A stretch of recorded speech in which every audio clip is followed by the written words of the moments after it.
dum mubang oina dum pore ko mayam chadinge mamang chigane aina pen thabai mokon chu khar laani mapanda jum khoi jum chari se akoi si di jam nai di moi light na kari halli no khang deng hai te ger ger chingna kaino na machine na halle ba adu mokon phadok chadi haune ba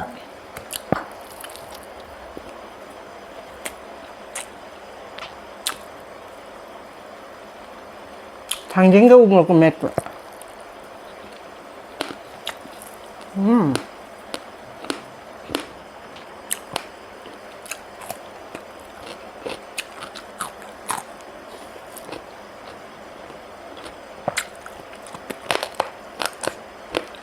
Mayang masi se tarbuja se asigi ne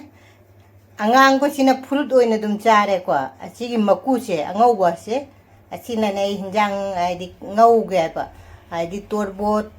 koi asam sonda na kumra ka ori ko adumai ngau cha hau bani si se mangal ga su ngau cha hau ri mangal tinga thamaga ne adu maku se ina smaina kho e asi sina asang badune Maina semdo e bane tarbuja maku se ngangdi taure uji ngaura ge tarbuja se ai di ngau na bai aina ne chamdo khotok na phajana kaino taure chamdo e leire moro gaina ngang bane macam chani ka laure tejpata jira nakupi tau na ngaurani masala du di horen hapada dum ulage thau hapage Thau se sare ham da jira se hapage tejpata satche lage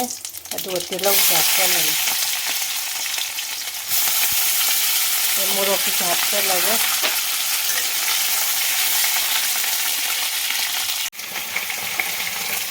tarbuja satche lage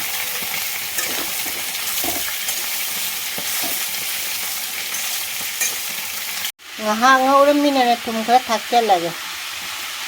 tum ti di cha ge apamba ne ngaha ngau gi duga masala ne jaingang jira duga thadingo moku morok thake jaingang hapche lage moku hapche lage thadingo moku hapche lage jira moku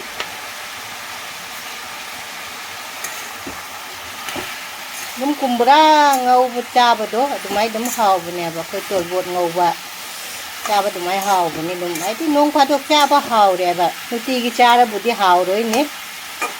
ai di maku se punje ki doi de pamu na nei na dum ai cha ba hau nai na na chi se ngau ra ko ne ba kim ngang makhum kup chalaga ngau kaino tham ma ke am to khai ge mayam u bada fajare na trane ngai tarbuja gi do tarbuja manda se manda bane ba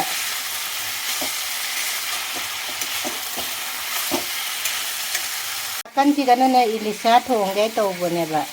mai hi ha pa ba thongbai video chi de nan jo ha pramani na ne au tum kum thang do jenge Em lôi chân lage phati gong che that chân lage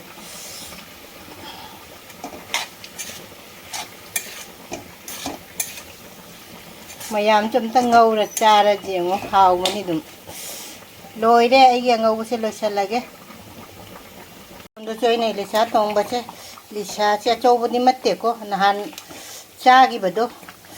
jam kilo ni le ko ni na muk ta cha ngam da bado aduna ina ngasi thongjal la Tarbuja ngau ba sigai haurage tarbuja ngau ba leire yongchak leire asina Elisha thongba asina kaino do Thanging ga umro ka metpa ne thabi leire salatana mathel di sitane Yampuna ma rekhana ikong no na khoramjari angasi chu dum mubang oina dum pore ko mayam chadinge mamang chigane aina pen thabai mokon chu khar laani mapanda jum khoi jum chari se akoi si di jam nai di moi light na kari halli no khang deng hai te ger ger chingna kaino na machine na halle ba adu mokon tarani adu ai ngasi gi kaino se ꯃꯌꯥꯝꯅꯁꯨ ꯎꯔꯄꯣꯠꯅꯤꯀꯣ ꯑꯩꯅ ꯆꯥꯗꯣꯏꯁꯦ ꯑꯩꯅ ꯇꯔꯕꯨꯖꯥ ꯃꯀꯨꯗꯣ ꯑꯗꯨꯒꯤ ꯍꯥꯏꯗꯤ ꯉꯧꯕꯅꯦꯕ ꯑꯗꯨꯒ ꯌꯣꯡꯆꯥꯛ ꯑꯃ ꯂꯩꯔꯦ ꯁꯤ ꯏꯂꯤꯁꯥ ꯊꯣꯡꯕ ꯂꯩꯔꯦ ꯁꯤꯒꯅ ꯊꯥꯡꯖꯤꯡꯒ ꯎ ꯃꯣꯔꯣꯛꯀ ꯃꯦꯠꯄꯅꯤꯀꯣ ꯑꯩꯅ ꯇꯤꯜꯍꯧ ꯑꯃ ꯁꯣꯏꯖꯜꯂꯦ ꯐꯗꯤꯒꯣꯝ ꯇꯧꯔꯗ꯭ꯔꯦ ꯊꯕꯤ ꯂꯩꯔꯦ ꯁꯂꯥꯠꯇꯅ ꯑꯗꯨ ꯂꯥꯏꯒꯤ ꯆꯥꯅ ꯈꯨꯔꯝꯍꯧꯒꯦ ꯄꯞ ꯆꯥꯍꯧꯔꯒꯦ ꯈꯔ ꯂꯥꯡꯗꯤꯉꯩꯁꯤꯒꯅꯦ ꯀꯣꯀꯣꯁꯦ ꯑꯩ ꯇꯦꯕꯜ ꯃꯈꯥꯁꯤꯒ ꯐꯝꯃꯤꯀꯣ ꯂꯩꯔꯤ ꯃꯥꯅ ꯉꯥꯏꯗ ꯂꯦꯡꯉꯛꯀꯅꯦꯕ ꯑꯗꯨ ꯂꯥꯏꯒꯤ ꯈꯨꯔꯝꯃꯤꯅ ꯑꯩ ꯇꯤꯁꯨ ꯄꯦꯄꯔꯁꯨ ꯄꯨꯔꯛꯏ ꯃꯤꯠ ꯌꯥꯝ ꯁꯥꯏ ꯍꯧꯖꯤꯛ ꯑꯗꯣ ꯉꯁꯤꯗꯤ ꯇꯔꯕꯨꯖꯥꯒꯤ ꯀꯩꯅꯣꯁꯤꯅ ꯆꯥꯁꯤ ꯉꯁꯤꯁꯦ ꯇꯔꯕꯨꯖꯥꯒꯤ ꯀꯩꯅꯣꯁꯤꯅ ꯆꯥꯁꯤ ꯃꯀꯨꯁꯦ ꯃꯌꯥꯝꯗꯩ ꯑꯍꯥꯟꯕ ꯆꯥꯛꯈꯨꯝꯁꯦ ꯃꯌꯥꯝꯗꯩ ꯏꯜꯂꯛꯀꯦ ꯑꯩꯗꯤ ꯏꯁꯤꯡ ꯈꯔ ꯊꯛꯀꯦ ꯃꯌꯥꯝ ꯑꯩ ꯁꯤ ꯐꯨꯔꯤꯠꯁꯦ ꯑꯩꯅ ꯇꯨꯖꯕꯅꯦꯕ ꯑꯩꯅ ꯅꯍꯥꯟꯃꯨꯛ ꯆꯠꯂꯨꯕꯗꯣ ꯑꯗꯨꯒꯩꯗꯣ ꯑꯩ ꯐꯤ ꯂꯩꯔꯛꯇ꯭ꯔꯥ ꯍꯥꯏꯗꯤ ꯐꯨꯔꯤꯠ ꯐꯤ ꯈꯔ ꯑꯗꯨꯗꯣ ꯑꯩꯅ ꯁꯤ ꯃꯄꯥꯟꯁꯤꯒꯤ ꯍꯥꯏꯗꯤ ꯐꯨꯔꯤꯠ ꯂꯩꯇꯕꯗꯣ ꯑꯩꯅ ꯁꯤ ꯇꯨꯔꯦ ꯉꯁꯤꯗꯤ ꯂꯤꯠꯂꯒꯦ ꯍꯥꯏꯅ ꯂꯤꯠꯂꯛꯑꯕꯅꯦ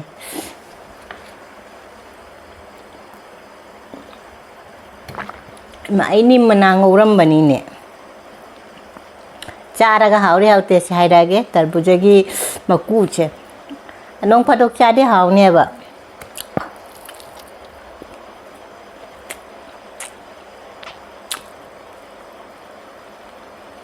ꯊꯥꯡꯖꯤꯡꯒ ꯎ ꯃꯣꯔꯣꯛꯀ ꯃꯦꯠꯄ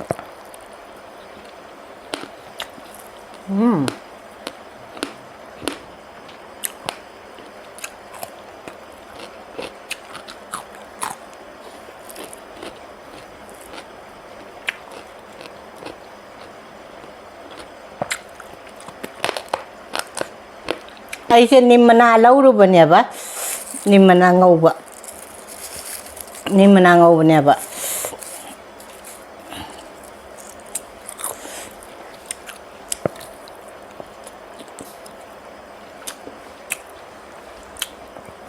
ꯃꯌꯥꯝ ꯈꯪꯗꯦ ꯉꯁꯤ ꯇꯔꯕꯨꯖꯥ ꯉꯧ ꯆꯥꯏꯁꯦ ꯈꯨꯍꯥꯎ ꯑꯃ ꯇꯧꯋꯦꯅꯦ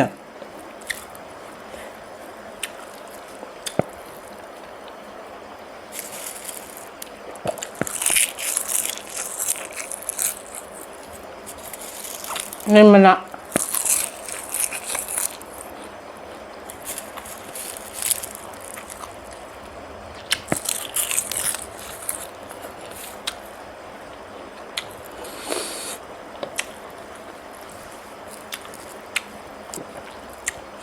ꯃꯌꯥꯝ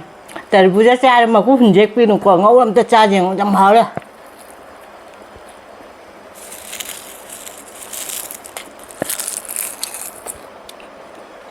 ꯅꯤꯝ ꯃꯅꯥ ꯈꯔ ꯆꯥꯊꯣꯛꯈ꯭ꯔꯦ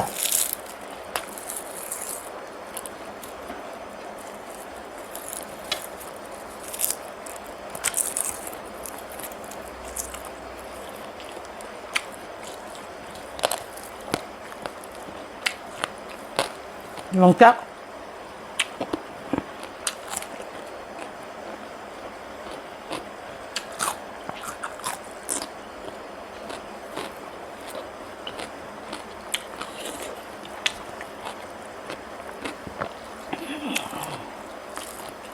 ꯀꯣꯀꯣꯅ ꯑꯅꯤꯔꯛꯅꯤ ꯑꯩꯅ ꯀꯩꯅꯣ ꯇꯧꯔꯤꯁꯦ ꯑꯩꯒꯤ ꯀꯦꯃꯦꯔꯥ ꯊꯝꯃꯤꯁꯦ ꯂꯦꯡꯉꯤꯕ ꯃꯥꯅ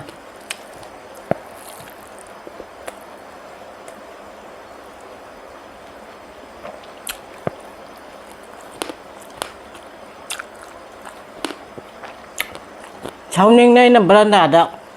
ꯄꯨꯡ ꯑꯃꯅꯤ ꯊꯣꯡ ꯍꯥꯡꯖꯤꯜꯂ ꯊꯝꯃꯨꯔꯕꯅꯦꯕ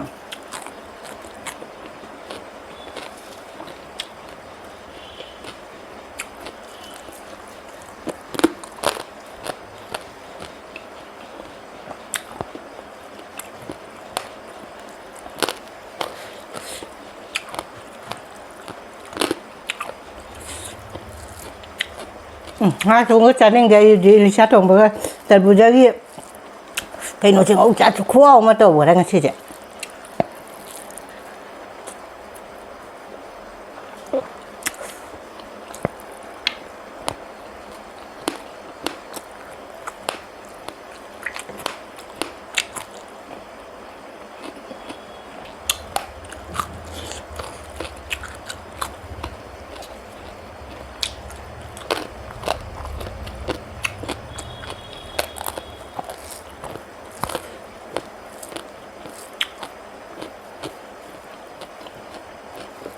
ꯆꯥꯛ ꯄꯤꯖꯈ꯭ꯔꯕꯅꯦꯕ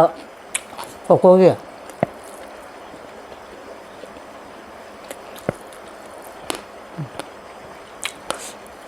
ꯉꯁꯤꯒꯤ ꯊꯥꯡꯖꯤꯡ ꯃꯦꯠꯄꯁꯦ ꯎꯃꯣꯔꯣꯛ ꯃꯅꯝꯁꯦ ꯇꯥꯕ ꯀꯔꯤ ꯈꯨꯍꯥꯎꯅꯣꯅꯦ ꯀꯩꯅꯣꯁꯦ ꯇꯔꯕꯨꯖꯥ ꯃꯀꯨ ꯉꯧꯕꯁꯦ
ꯉꯥ ꯊꯣꯡꯒ ꯆꯥꯅꯤꯡꯗꯔꯦ ꯈꯨꯍꯥꯎꯁꯦ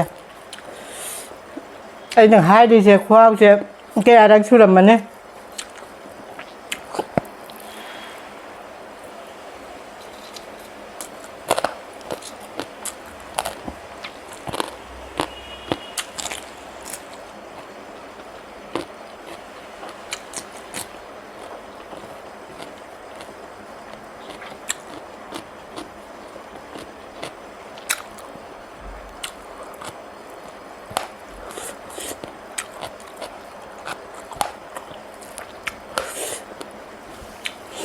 ꯆꯥꯛꯇꯤ ꯂꯣꯏꯅꯃꯛ ꯇꯔꯕꯨꯖꯥꯒꯤ ꯍꯤꯟꯖꯥꯡꯅ ꯂꯣꯏ ꯆꯥꯈ꯭ꯔꯦ ꯀꯥꯡꯉꯧꯁꯤꯅ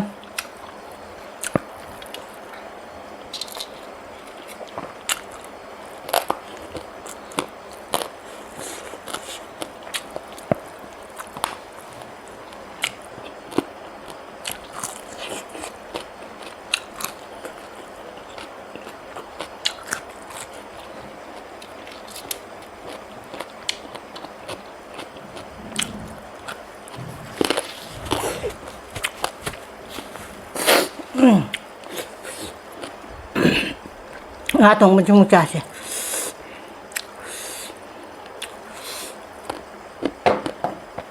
ꯉꯥ ꯊꯣꯡꯕꯁꯦ ꯂꯩꯍꯧꯔꯅꯦꯕ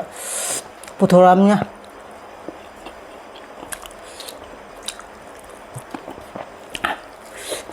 ꯍꯥꯎꯔꯦ ꯇꯔꯕꯨꯖꯥꯒꯤ ꯀꯌꯥꯔꯛ ꯍꯥꯏꯔꯣ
시세 달부자기 막고기 ngꯧ보도 쿠아우도 아두나 짝도 로이 짜그러매바 장디 좀 땡고치마 로이 레호래 네 당진가 우무로고 metpa도 모록 사딱도 우무로기 만남 농시바두가네 yongchak tawra phajana ithita gare sichunale jang leure na chigidum chiga thamage mathang mobang khane blog khane unara che ba